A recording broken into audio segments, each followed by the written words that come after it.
Number 7. Dai Shogun. Oh my goodness, this was a stinker.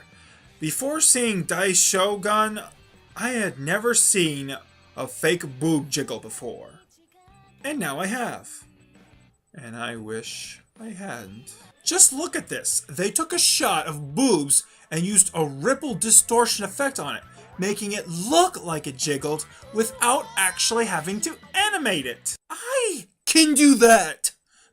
Me! I don't though, because I'm not 2! This show is just horrifying. The story doesn't make any sense whatsoever. Not helped by having backstory being dumped all over us. And don't get me started on the so-called animation. This is pretty much nothing but a slideshow. It's pathetic. But the absolute worst flaw of Dai Shogun is its failed attempts at sex appeal, which have undertones of misogyny and homophobia. I didn't think it was possible to do both at the same time, but this series somehow managed to do it. I am just done talking about this show. Done, okay? Done. This is garbage. Made for nobody. It's not made for perverts. It's not made for fans of mecha. It's not made for samurai fans. It's not made for anybody. Nobody should watch this. No! Buddy!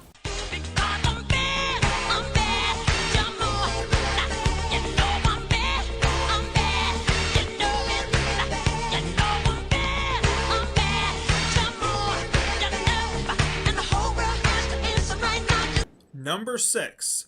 Prince vs. Penguin Empire. And before any of you mention this in the comment section below, I am well aware of the fact that this is not the actual title of the series, but a tag-on title for the series. However, I am not going to put in a great deal of effort saying the actual title and embarrass myself trying to pronounce the Japanese name, when it's very clear that the people who made this series didn't put any effort into it. First of all, the designs in this series are just jaw-droppingly awful, especially our so-called hero, who looks completely mismatched in this world. This is some of the worst animation I have ever seen. I can't remember when any of the characters stayed on model longer than 2 seconds. 2 seconds!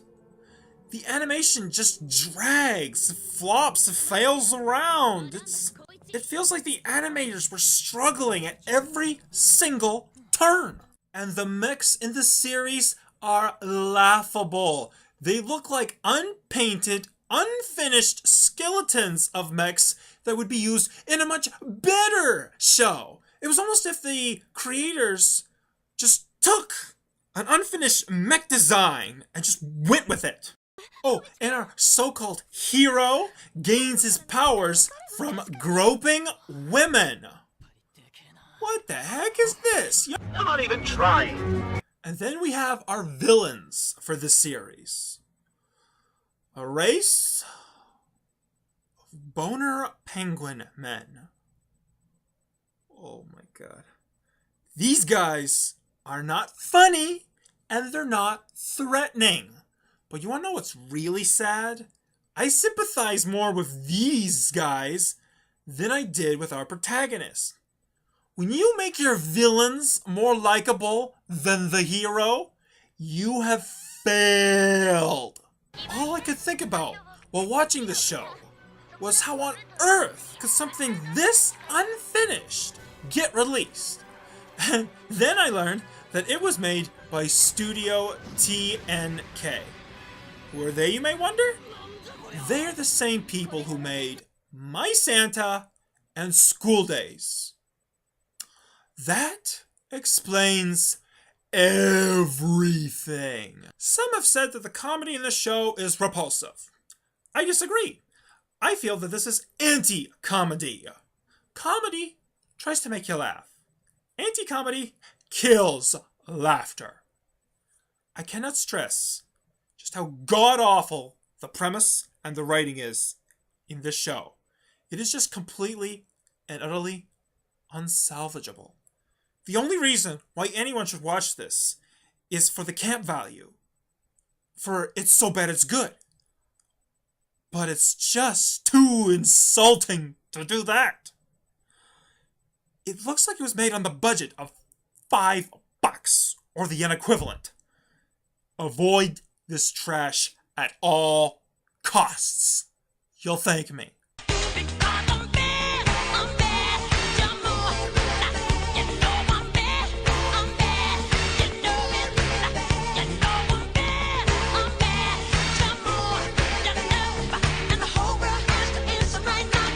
Number 5. Rowdy sumo wrestler Matsutoro. When I first heard about the show, I heard that it was awful. People were saying to stay away from it. Admittedly, I let my curiosity get the better of me. So I decided to check it out for myself to see if it was as bad as many said it was. They were wrong. It was worse.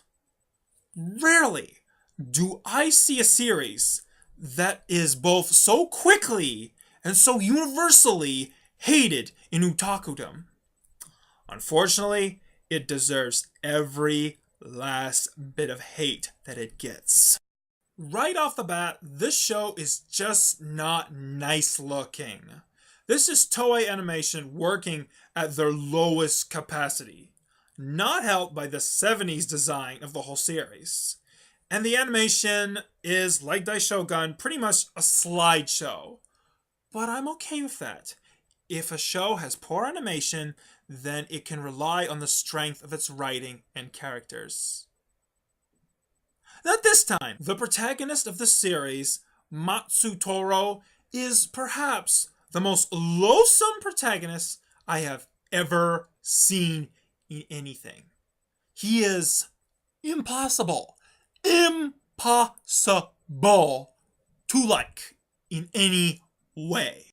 Just some of the many crimes he commits throughout the series are the following: bullying his fellow students, urinating in public, attacking old ladies, kicking dogs, stealing candy from children, assaulting women, and stealing cars.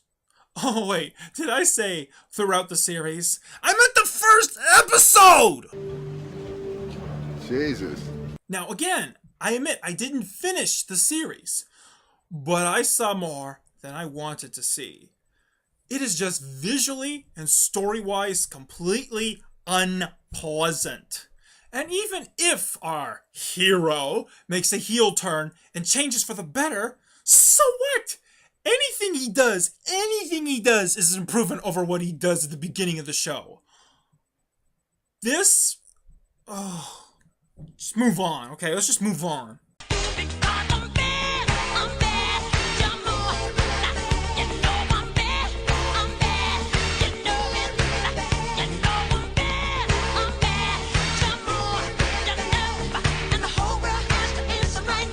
Number 4. Hamatora. You know what I hate? When people cash in on trends. When they forego any attempts of character development or story or anything like that, and just make what's popular. Like this. Do you remember when I complimented Dramatical Murder for trying to naturally develop its world, even though it failed? Yeah. This series dumps the exposition so hard, it hurt me. Almost every other word these people say is trying to explain how this world works. And yet, in spite of that, I still hardly understand what was going on in it. No, I understand what was going on in it. Nothing goes on in Hamatora. Well, nothing that The Get Backers or Darker Than Black or X-Men did better. Those shows were competently written, if nothing else. This isn't. I cannot stress how incomprehensible the plot is. Now, some may believe I'm being overly harsh with the series because, while there are very few action scenes, what few there are here are not that bad. And while none of the comedy made me laugh, it didn't make me cringe either. In short, the execution here is better than some of the other ones on the countdown. So why did I put it so high? Because this is nothing more than a lazy, cash-grabbing corporate greed trying to suck money in on the popularity of superheroes. And that is why I hate it so much. This is just a bunch of flat characters going from episode to episode with little to nothing connecting it all together. And some of the names of these characters don't help either. Some of the names of the series include Radio, Birthday, and our hero's name is Nice. Are you kidding me? It's as if these people just opened up a dictionary, closed their eyes, and randomly picked a word at random to name their characters. Jeez. This is nothing but a steaming pile of crap that is cashing in on the current popularity of superhero movies and shows. Avoid it.